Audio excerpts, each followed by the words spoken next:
Hola jóvenes, buenos días. Bienvenido hoy día a nuestra clase número 8. Como es habitual, este video es un resumen de la clase anterior y un pequeño video introductorio respecto de la clase que dejamos pendiente por el tema de que abordamos varios puntos de vista en la clase pasada, que tiene que ver con Porter.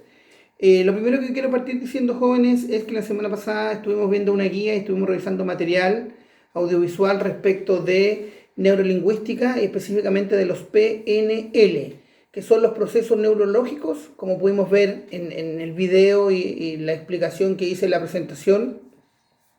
Básicamente mostraba cómo funcionaba nuestro cerebro humano en procesos que son automáticos y del inconsciente, y de alguna otra materia, la materia estaba asociado a la capacidad que nosotros teníamos de poder comprender este tipo de emociones o este tipo de, de reflejos, ¿cierto? O de interpretaciones en cuanto a nuestros movimientos, en cuanto a nuestro habla, nuestra capacidad lingüística, ya que de alguna otra manera podían irnos ayudando a construir estados deseados, ¿cierto? Para generar un proceso de venta exitoso.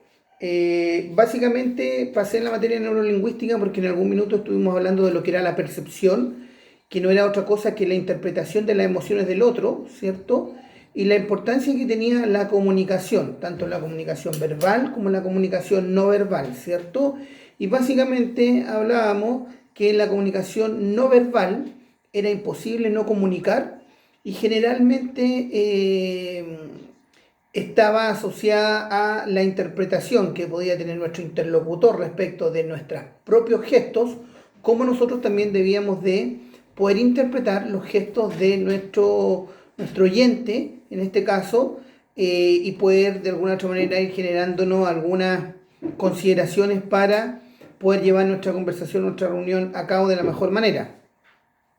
¿Qué es lo que buscaba esto? Generar estados plenos, ¿cierto?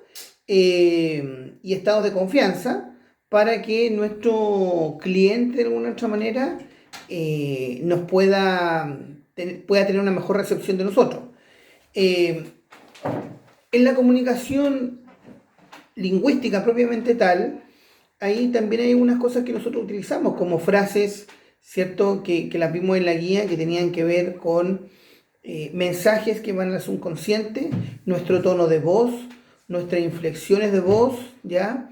Iban muy asociados a lo que tenía que ver la percepción, ¿ya? Básicamente la guía tenía como finalidad explicarles que había un proceso cognitivo que se daba en forma natural y que nosotros de alguna u otra manera podíamos ir mejorando o adquiriendo alguna técnica para poder crear estados deseados propios, ¿cierto?, para nuestra gestión de venta. También habíamos dejado una guía súper cortita que tenía que ver con el análisis Porter, que era una de las últimas herramientas que nos tocaba ver un poquito más en profundidad, ¿ya? Si bien es cierto, no hablamos mucho de ella en la clase anterior, es por eso que hoy quiero dejarla aquí en este videíto un poco enunciada, dado que va a ser parte integral para nuestra segunda evaluación que vamos a tener la próxima semana, que voy a hablar un poquito de ello al final de este video y también lo vamos a comentar bastante en la clase de Zoom. Bueno, lo primero que les quiero comentar que el análisis Porter o el análisis de las 5 fuerzas competitivas de alguna u otra manera es una herramienta para analizar cuáles son estas fuerzas que ejerce la industria. Cuando hablamos de industria se refiere a el número de empresas en la cual está inserto nuestro mercado, ¿ya? O nuestra empresa. ¿Y qué es lo que busca la empresa? Buscan determinar cuál es el atractivo de una industria específica, ¿ya? Para poder determinar la relación que existe entre los costos de producir un producto y las posibles rentabilidades. Recuerden que las empresas lo que buscan son rentabilidades, ¿ya? De hecho, en algún minuto vamos a ver cómo funciona el retail y se van a fijar ustedes que para los supermercados no es muy atractivo una rentabilidad muy elevada, ¿ya? Ellos prefieren tener una rentabilidad pequeña, pero apuestan mucho a la rotación. Vale decir, para que tengamos un dato, una empresa que comercializa un lácteo, ¿ya? Puede tener un diferencial entre su precio de costo y su precio de venta público no más de 4 o 5 pesos, pero ellos lo que apuestan es precisamente a vender miles y miles y miles de lácteos diarios. Por lo tanto, ellos trabajan mucho con el tema de la rentabilidad. Para un supermercado hoy día no es atractivo comprar un producto a un bajo precio, venderlo a un precio más elevado, porque sencillamente no es lo que ellos buscan. Y vamos a ver también cómo ellos manejan ese tipo de comercio, ¿cierto? Que existen las mermas, los cross-docking, existe el rebate y existen un montón de otros conceptos que los vamos a ir viendo, que se los voy a tratar de ir clarificando clase a clase, porque creo que son súper importantes para ustedes. Bueno, volviendo a lo que es Porter, ¿cierto? Dijimos que revisa o analiza, ¿cierto?, estas 5 fuerzas competitivas que ejerce la industria y habla precisamente del poder de negociación de los proveedores, del poder de negociación de los clientes, del poder de negociación o los nuevos entrantes en el mercado y el poder de negociación de los productos sustitutos. El conjunto de ellos, ¿cierto?, establece o determina qué tan atractivo es el mercado al cual un inversionista o alguien quisiera entrar.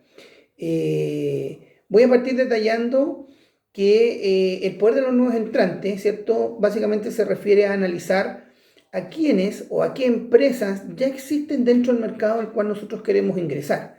Hay que poder determinar quiénes son, quiénes ocupan cierto liderazgo, quiénes son ocupantes de nicho, quiénes son los retadores, ¿ya?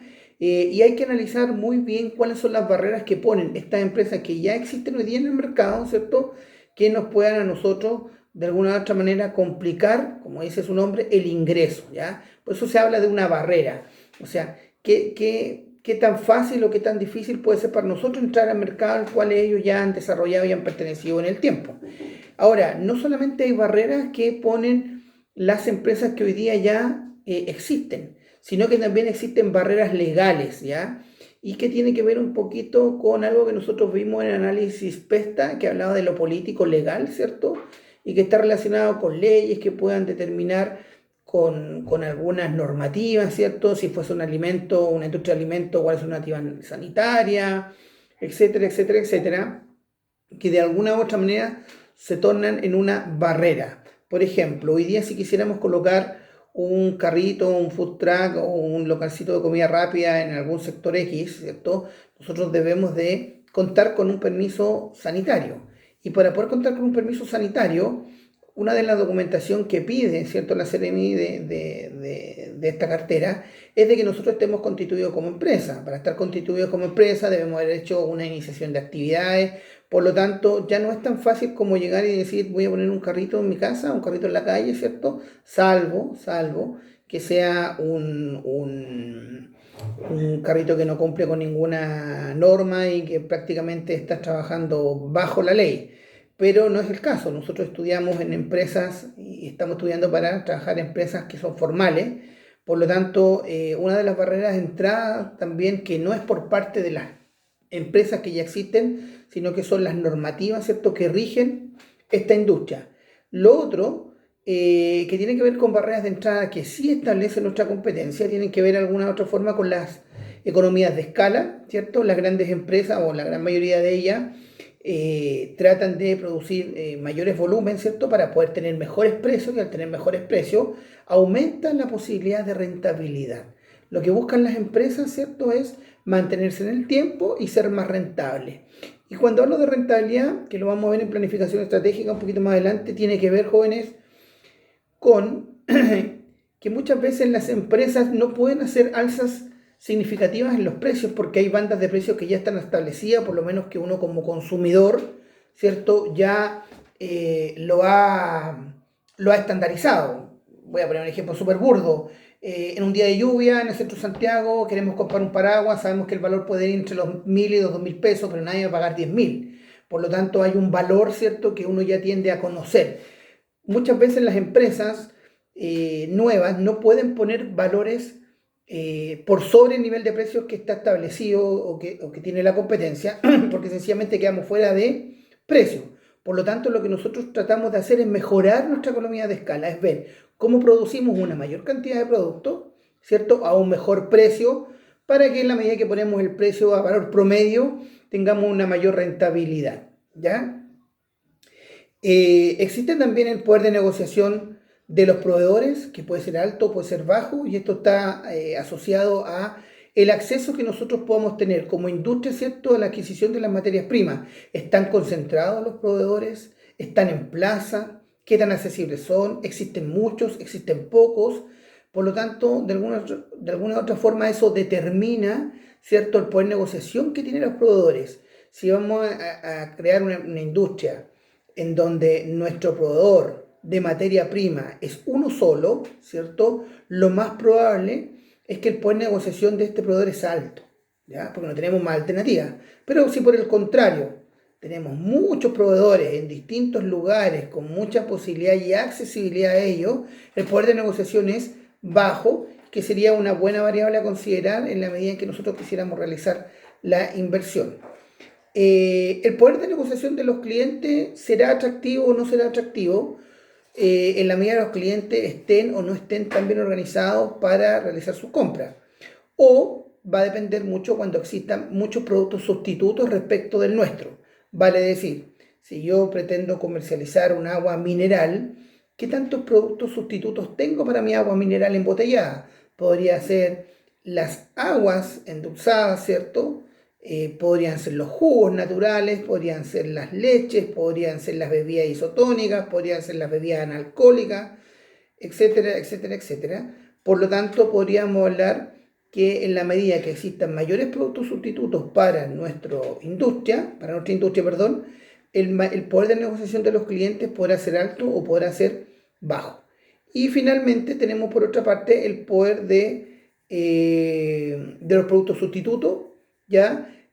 Donde básicamente es un poco de lo anterior, tiene que ver con la cantidad o la variabilidad de productos que existan para sustituir el nuestro, y generalmente los productos sustitutos presentan algunas pequeñas barreras como son la diferenciación propia del producto ya en sí, y muchas veces también las barreras que ellos ponen son los canales de distribución, vale decir la capacidad que ellos tienen de llegar con el producto que es muy similar al mío a una mayor zona geográfica, a una distinta región, incluso a un distinto país.